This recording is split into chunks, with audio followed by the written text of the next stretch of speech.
मैं भी गांव का रहने वाला हूं, मैं भी किसान का बेटा हूं। हमारे घर भी खेती होती है।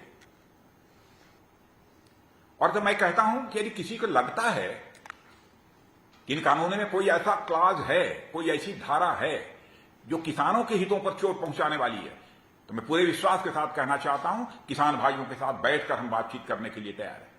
ਦੇਸ਼ ਦੇ ਰੱਖਿਆ ਮੰਤਰੀ ਰਾਜਨਾਥ ਸਿੰਘ ਨੇ ਖੁਦ ਨੂੰ ਕਿਸਾਨ ਦੱਸਦੇ ਹੋਏ ਖੇਤੀ ਕਾਨੂੰਨਾਂ ਦੀ ਡਟ ਕੇ ਪੈਰਵੀ ਕੀਤੀ ਤੇ ਨਾਲ ਹੌਲੀ ਜਿਹੀ ਇਹ ਵੀ ਕਹਿ ਦਿੱਤਾ ਕਿ ਅਗਰ ਕਿਸਾਨਾਂ ਨੂੰ ਕੁਝ ਗਲਤ ਲੱਗਦਾ ਹੈ ਤਾਂ ਸਰਕਾਰ ਗੱਲਬਾਤ ਲਈ ਤਿਆਰ ਹੈ।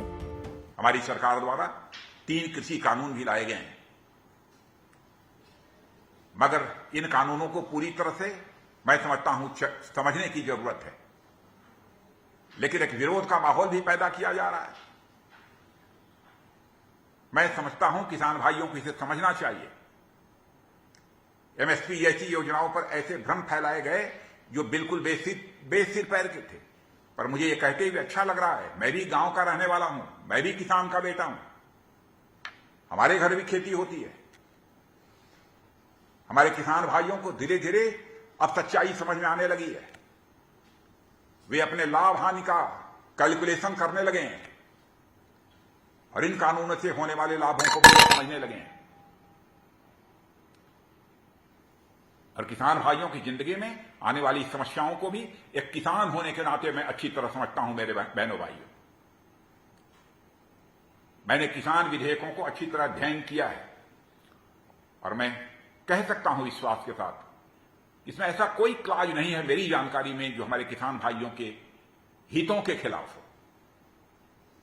और तो मैं कहता हूं कि यदि किसी को लगता है कि इन कानूनों में कोई ऐसा क्लॉज है, कोई ऐसी धारा है जो किसानों के हितों पर चोट पहुंचाने वाली है, तो मैं पूरे विश्वास के साथ कहना चाहता हूं, किसान भाइयों के साथ बैठकर हम बातचीत करने के लिए तैयार हैं। आज सरकार द्वारा फसल बीमा योजना में सुधार किया गया है। मिनिमम सपोर्ट प्राइस को 1.5 गुना तक बढ़ा दिया गया है। कोई उठाकर आंकड़े तो देखे।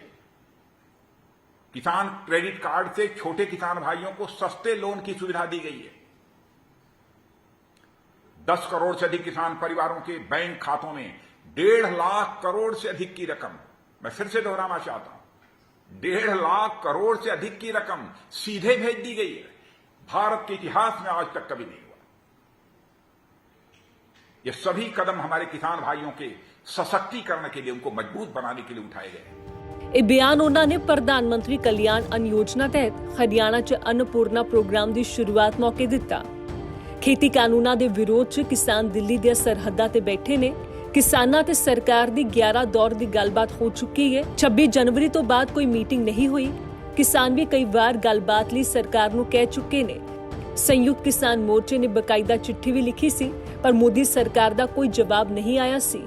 ਹੁਣ ਬੀਜੇਪੀ ਦੇ ਮੰਤਰੀਆਂ ਤੇ ਲੀਡਰਾਂ ਦੇ ਕਈ ਵਾਰ ਗੱਲਬਾਤ ਲਈ ਤਿਆਰ ਰਹਿਣ ਵਾਲੇ ਬਿਆਨ ਆ ਚੁੱਕੇ ਨੇ, ਪਰ ਅਜੇ ਤੱਕ ਮੀਟਿੰਗ ਦਾ ਕੋਈ ਮਤਾ ਕਿਸਾਨ ਜਥੇਬੰਦੀਆਂ ਨੂੰ ਨਹੀਂ ਭੇਜਿਆ ਗਿਆ।